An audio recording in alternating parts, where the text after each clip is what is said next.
तो friends, how are you? कैसे हैं आप सब? आप सब ठीक होंगे।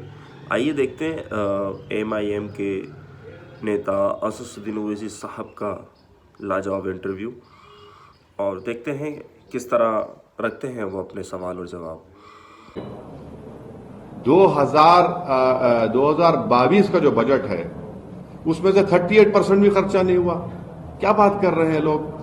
आपके पास एक मुस्लिम एमपी नहीं है, एक मुस्लिम मिनिस्टर नहीं है आपके पास। आए दिन गाली दी जाती है। जहां पर बीजेपी सत्ता में मीरा रोड में बुलडोजरों के जरिए आपने मुसलमानों के कारोबार को डिमोलिश कर दिया, घर को डिमोलिश कर दिया। हल्द्वानी में आपने एक मस्जिद को शहीद कर दिया। ये क्या है? ये तो सब आई वॉश है, ये सब ड्रामा है, ये फसाड है एकदम। हिमंता विश्व शर्मा के साथ कल तेलंगाना में उन्होंने कहा कि उठने वाले और रजाकारों को चाहने वालों को वोट नहीं चाहिए। तो हेमंत बिस्वा शर्मा कल कुर्ता पहने हुए थे ना। हेमंत बिस्वा शर्मा कुर्ता नहीं पहनना चाहिए, क्योंकि कुर्ता कौन दिया? कुर्ता नहीं पहनना चाहिए उनको। वो प्याज खाते हैं ना, तो प्याज कौन दिया?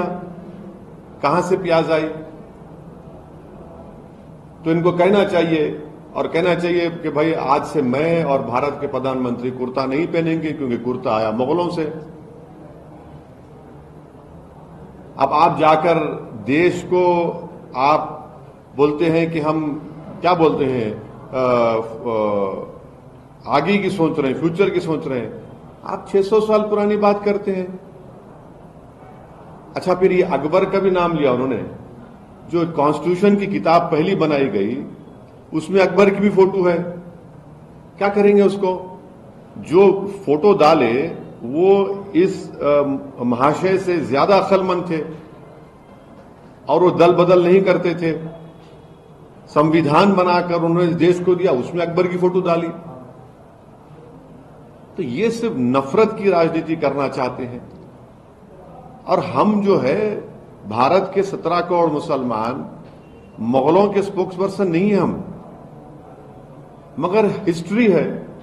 हिस्ट्री को कैसा आप डिनाई कर सकते, बताइए?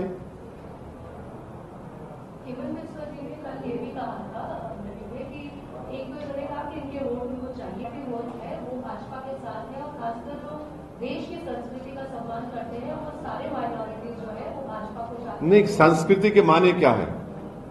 संस्कृति के माने यह है कि मैं गोलवालकर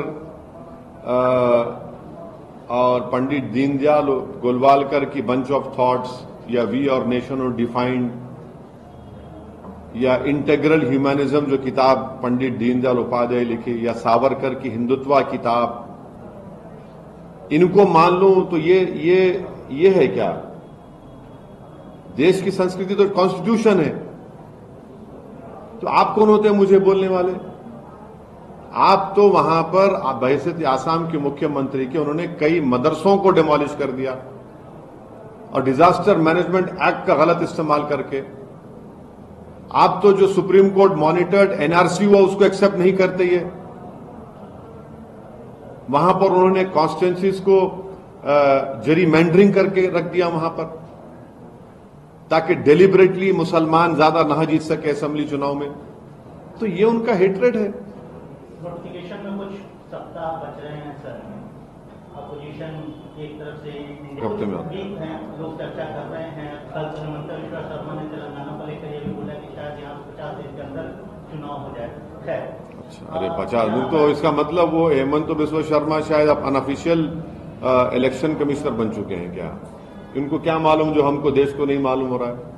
तो सर, ये जो अपोजिशन इंडिया अलायंस है, एनडीए अलायंस है, क्या इंडिया अलायंस एनडीए को रोक सकती है, या एनडीए की ताकत में जो अब बात हो रही है 400 पार की, उसको आप कैसे देखते हैं, और इंडिया अलायंस कहाँ देखते हैं? देखिए, आपका सवाल गलत इसलिए है क्योंकि मैं उसका हिस्सा नहीं हूं, और मैं उस पर क्यों अपनी राय दूंगा जब मैं उसका हिस्सा नहीं हूं? मैं उस पर कुछ नहीं बोल सकता।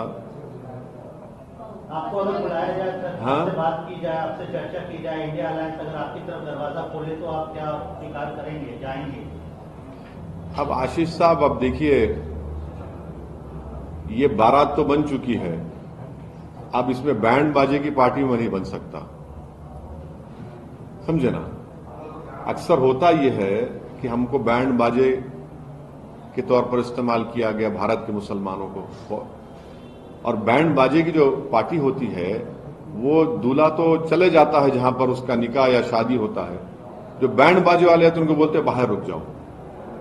तो मैं तो बैंड बाजे का नहीं हूं।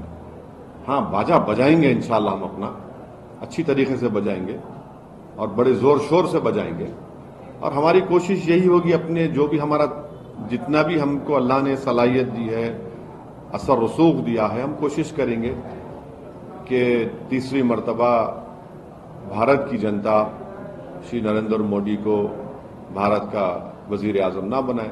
अब ये उनसे पूछना चाहिए उनका क्या है। भाई अशोक राव चौहान चले गए, इतना बड़ा मुख्यमंत्री, महाराष्ट्र का मुख्यमंत्री थे, इतना गाली देते थे हमको वो लोग। नांदेड़ में हम कॉर्पोरेटर जीते थे, फिर और एक बार इलेक्शन में हम पे ही गाली। आज वो जाकर बैठ गए वहां पर। कांग्रेस का एक और नेता आपको याद होगा जो यहां पर ऑब्जर्वर बनकर आए थे तेलंगाना में, वो चले गए अजीत पवार के साथ, अजीत पवार बीजेपी के साथ। यहां पर जब थे तो खूब गाली देते, एमआईएम ये एमआईएम ऐसा।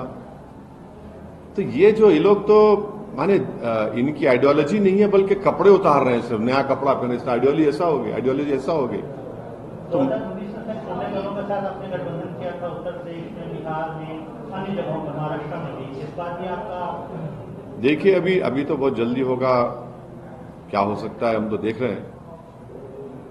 किसान आंदोलन को कैसे देख रहे हैं आप अभी आज इस तरीके से? नहीं, किसान आंदोलन का मैं कह रहा हूं कि एमएसपी का जो लीगल रेट बनना चाहिए, कानून बनना चाहिए, वो बनना चाहिए। स्वामीनाथन साहब का जो कमीशन के रिकमेंडेशन है उसको मानना चाहिए। और तीसरा यह है कि जो उन पर मुकदमात बुक किए गए उसको वापस लेना चाहिए। इसमें बड़ी बात क्यों है, इसमें इसको इतना बड़ा इशू क्यों बना रहे हैं? और चौथी बात यह कि पैलेट गन क्यों इस्तेमाल किया जा रहा है उनके ऊपर? ये क्या है भाई, पैलेट गन आप इस्तेमाल करके उनको अंधे कर देंगे आप। ये किसान है जो हम सबको खाना खिलाता है।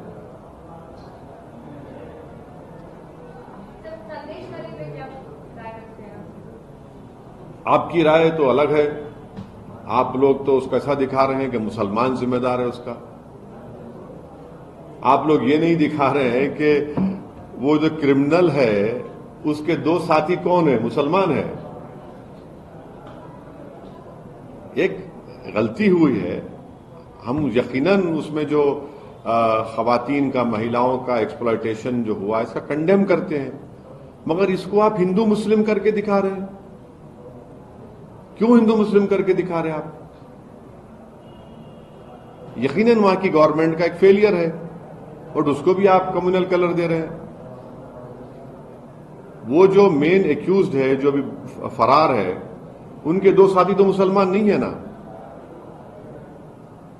उसको हम जो भी अगर एक्सप्लॉयटेशन हुआ है उसको पूरी ताकत से हम कंडेम करते हैं।